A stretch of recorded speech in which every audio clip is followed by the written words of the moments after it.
The preparation of the timber for gluing is a vital part of the Lockwood method. First of all, the timber is kiln dried to 12 to 14% humidity and boric treated, and is then gauged. The gluing process demands the use of two solutions that, when brought together, react to give a perfect waterproof bond. One solution has been brushed on, and the other is applied to the second plank by the rolling method.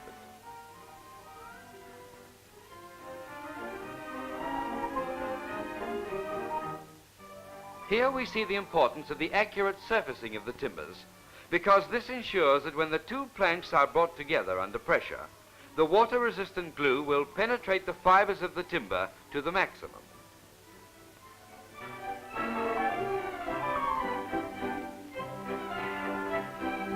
Here the pressure is applied and the surplus glue is squeezed out,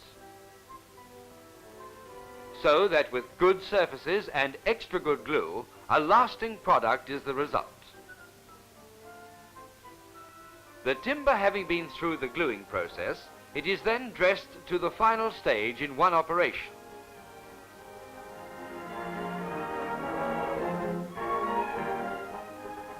This machine surfaces both sides of the timber to a satin smooth finish and at the same time gives the precision which is an essential quality of the Lockwood process.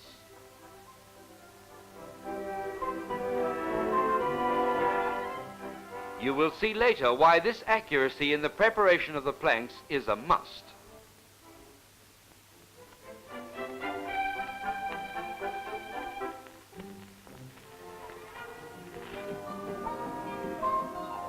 The finished shaped planks come off the machine and are stacked awaiting further use.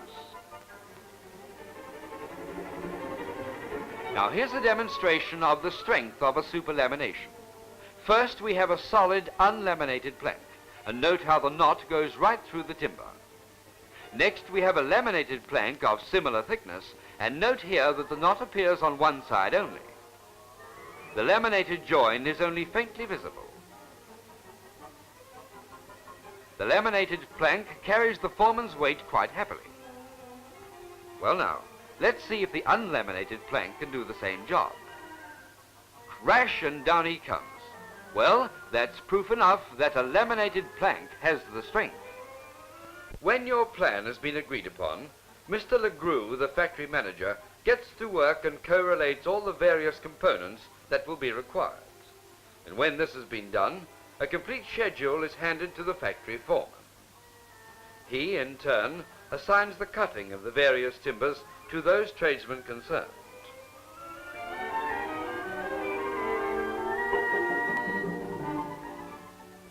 Now this is where the accuracy in the machining of the timber becomes apparent. The first step is the cutting to lengths of the planks.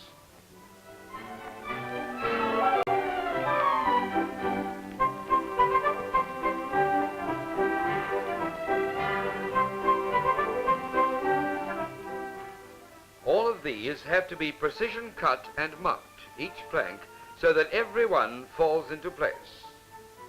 When lengths of super laminated timber longer than standard are required for outside walls, a unique method of joining is used. The planks are double tongue and grooved by this ingenious machine in such a way that the two planks are locked together, and this you see demonstrated here.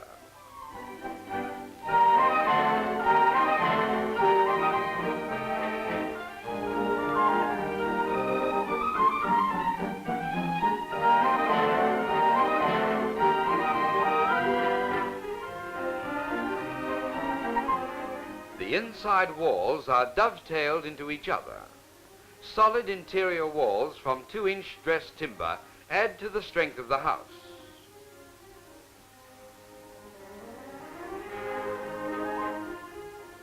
After all the component parts have been cut, they are laid out on the factory floor. Every part is numbered and must agree with the master parts plan of the house.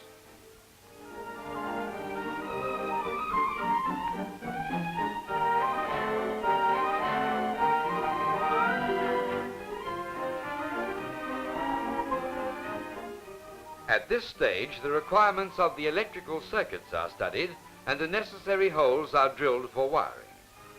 The timber being wholly prepared, it is now stacked ready for transport.